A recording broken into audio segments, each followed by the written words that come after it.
Welcome back to this particular episode. It's still a silent song in other stories. Checkmate, it is. Checkmate is our next short story by Kevin Baldeosine, or whichever way you pronounce it, Trinidad. This is Liberty Media, the rebranded Liberty Media, and from the Liberty Media class. And of course, we're going to look at what exactly makes up this particular checkmate. We're going to look at character traits, themes, and of course a little bit of the synopsis and the plot summary of the short story. And before we dive into it, in case you are a first timer, you came across this particular work, it's your first time, or a good friend of yours did you find this channel, how about a thumbs up, a subscription, and a sharing, and especially to those that you know this work will be of great value. And if literature is something that you're passionate about, then definitely this is one channel that you'd want maybe to hook up yourself with for future updates. So without that much further ado, let's dive into it. Quickly, let's go through the author. Kevin Baldeosine was born in 1963 in the Caribbean island of Trinidad. He is a newspaper columnist, an author, a humanist involved with many controversial social issues. He has worked with the Trinidad Express Newsday and the Trinidad Guardian. He worked for 25 years in field of journalism. Quickly, let's look at the episodes, the sub-episodes. We have an event at the bank with the teller. We have back to her apartment. We have the company office with the rental. And quickly, let's look at also the synopsis. Checkmate is a story about Sukia, or Miss Chasing, a poor damsel from Penal, the Caribbean island of Trinidad, and her boss Rendell, a cradle of the Amerindian tribe. She is on a platinum credit card's queue and intends to deposit $30 million, an equivalent of $5 million US.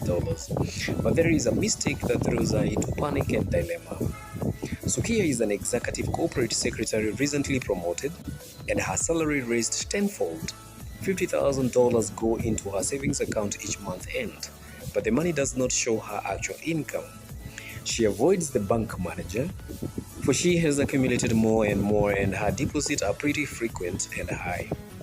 Mr. Rendell makes these $5 million check payments for fear of cleaning by offshore accounts hackers syndicate. The teller advises her to open a US savings account and return the following day. As she drives her Porsche car back to her apartment, she is obsessed with the $5 million, but pleased and relieved that she has successfully handled an awkward situation. She has to check her private records before seeing her boss, Rendell. She weighs all possibilities of legal investigations, discovery, and embarrassment, but finally convinces and assures herself that there is no cause for worry. She romanticizes good students there, right there. She romanticizes what she could do with such vast sums of money, especially by her residential abode.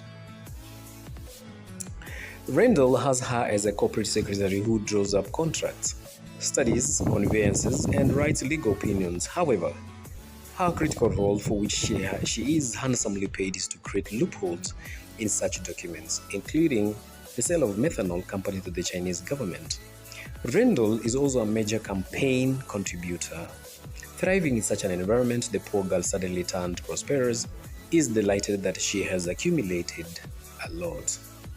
After confirming that the sums and the dates on the checks are correct, she does what? She goes to see Rendell for an explanation. Then the truth about the trick unfolds. The money is a fee for keeping her mouth shut on the Chinese methanol deal, which Sukia undervalues the shares by 50%. At a time when technology can be used to conceal fraudulent secrets in cryptographic codes, it now dawns on Rendell that it can also be used to reveal them. It is a fraud Sukia has to deal with herself or together with her checkmate, Rendell, thanks to her cyberspace technology skills. Quickly, let's look at the title of the story, how relevant it is. How relevant is the title of the story? Checkmate. Who are the checkmates in the story? Why are checks preferred as their payment modes?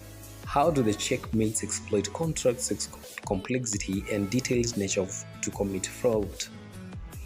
Good learners, if you're following and you're up to the task with me up to this particular point, you should be able to leave me a nice comment down there in the comment section on how relevant the title of the story you think it is, who are the checkmates in the story, and why the checks preferred as their payment modes, and how do the checkmates exploit the contract complexity and detailed nature to commit fraud. And that one, it will make both as parties, you as my good audience out there, and I from the other side, that we are maybe flowing and getting maybe turning on the same pages.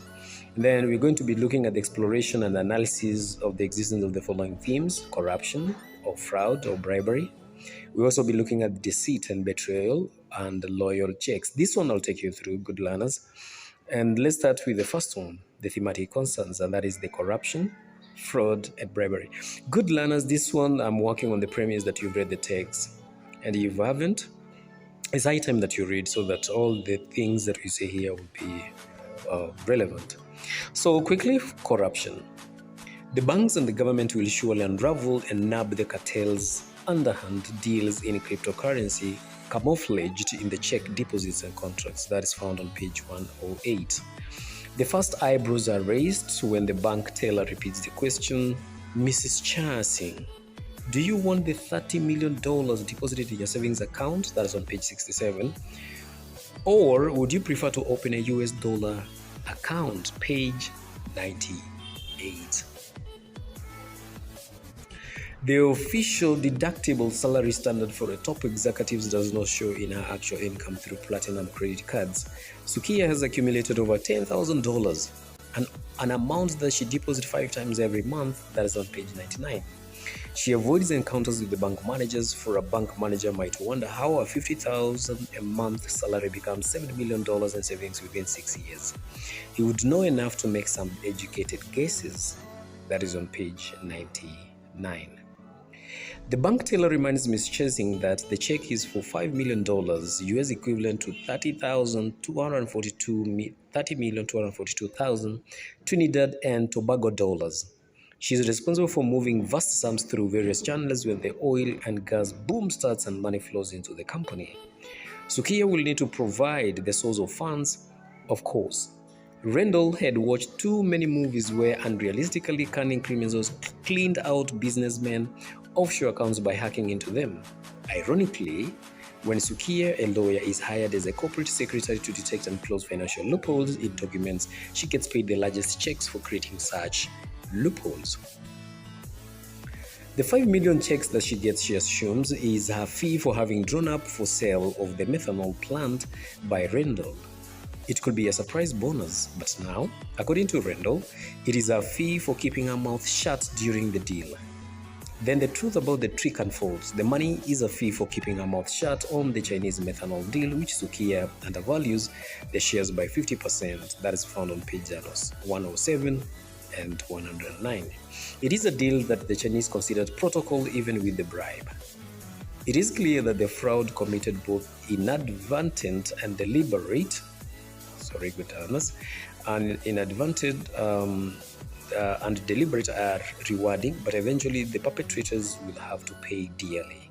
She's almost at the point of betraying herself, insinuating in her mind her readiness to offer herself unto Randall, for he is a man. Sukiya wants every advantage if the meeting turns into negotiation. 2. Deceit and betrayal. Eventually, Mrs. comes to terms with the reality that all this time she has worked for the company under Mrs. Randall, a credo, was a disguised syndicate for which she would face the force of law. When investigations are done, she will have to defend herself as to how she has accumulated all this wealth over a very short period since she started working as a poor young girl from Penal. Now she swims in opulence, affluence, and prosperously. Apparently does not need money. There's millions of dollars accumulating in a desk drawer. When she examines the checks, the sums and dates are all right, signed by Randall and countersigned by herself. She could put various clauses into contracts to achieve certain ends or prevent the other party from attaining certain ends. However, she has been duped and used as a conduit for Randall's fraudulent deals. Through the valuation report, Sukiya signs the document without reading it properly or because Randall tells her to do so. Further, Randall himself forges his signature using Sukiya's pen. This form of deceit and betrayal sharply undercuts her. That is found on page 107 and page 108. Margaret, Randall's executive assistant, is paid more than most managers in the company's subsidiaries. She knows more about Randall's dealing than anyone else in the company, including Sukiya. That's found on page 106. Loyalty checks.